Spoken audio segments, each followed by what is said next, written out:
నెల్లూరు జిల్లా కావల్లోని బాపూజీ నగర్లో community hall కోసం కేటాయించిన స్థలాన్ని రెడీమిక్స్ ప్లాంట్గా మార్చడంపై స్థానికులు ఆగ్రహం వ్యక్తం చేస్తున్నారు.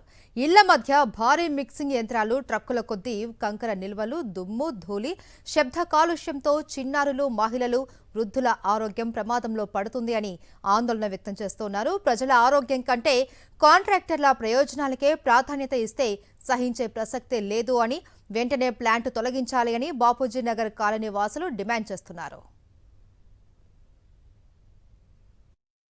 కమ్యూనిటీ హాల్‌కి కేటాయించిన స్థలంలో ఇక్కడ పార్క్ లాగా పిల్లలు గాని ఆడుకుంటారు. ఎదురుగా కాలేజ్‌లో ఉండే స్టూడెంట్స్ ఆడుకుంటారు. పెద్దవాళ్ళు అందరూ లేడీస్ అందరూ వాకింగ్ చేయడానికి బాగా పబ్లిక్ పార్క్ లాగా వాడుకుంటా ఉండేవాళ్ళం. అలాంటి దాంట్లో ఇట్లా ప్రైవేట్ వాళ్ళు ఎవరో వ్యక్తులొచ్చేసి ఇలా మిల్లర్స్ అని పెట్టేసి ఇలా ఇక్కడ సిమెంటు, కంకర ఇవన్నీ పెడుతున్నారు. సౌండ్‌కి సౌండ్ డిస్టర్బెన్సు, డస్ట్‌కి డస్ట్ డిస్టర్బెన్సు అంతా అసలు గృహ నివాసాల్లో ఉండే దగ్గర ప్లేసెస్‌లో ఇలా కమర్షియల్‌గా యూజ్ చేసుకునేదానికి మాకు చాలా డిస్టర్బెన్స్‌గా ఉంటుంది. చూసారంటే చూడండి ఎంత పెద్దగా ఉన్నాయో 2. సో ఇంటికి ఎంత డిస్టెన్స్లో పెట్టారో చూడండి. చిన్న పిల్లలు ఉన్నారు ఇంట్లో. ఇలా అయితే ఎలా బతకాలి? సిమెంట్ అంతా వచ్చి మా మొక్కల మీద రోజు పడుతూనే ఉంటుంది. మా అన్నంలో సిమెంట్ ఉంటుంది. ఇట్లయితే కష్టం కదండి. ఎవరో మరి ఎక్కడో కాంట్రాక్ట్ పనులు జరుగుతాయి, తీసుకొచ్చి ప్రశాంతంగా ఉన్న మా ఇళ్ల మధ్యన మిషన్ తీసుకొచ్చారు.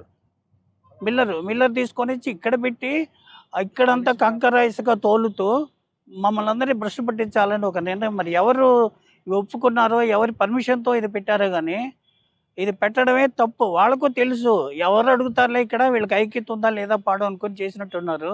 కానీ ఇక్కడ అందరూ కట్టుగానే ఉన్నారు. ఇక్కడ ఒక అసోసియేషన్ కూడా ఉంది.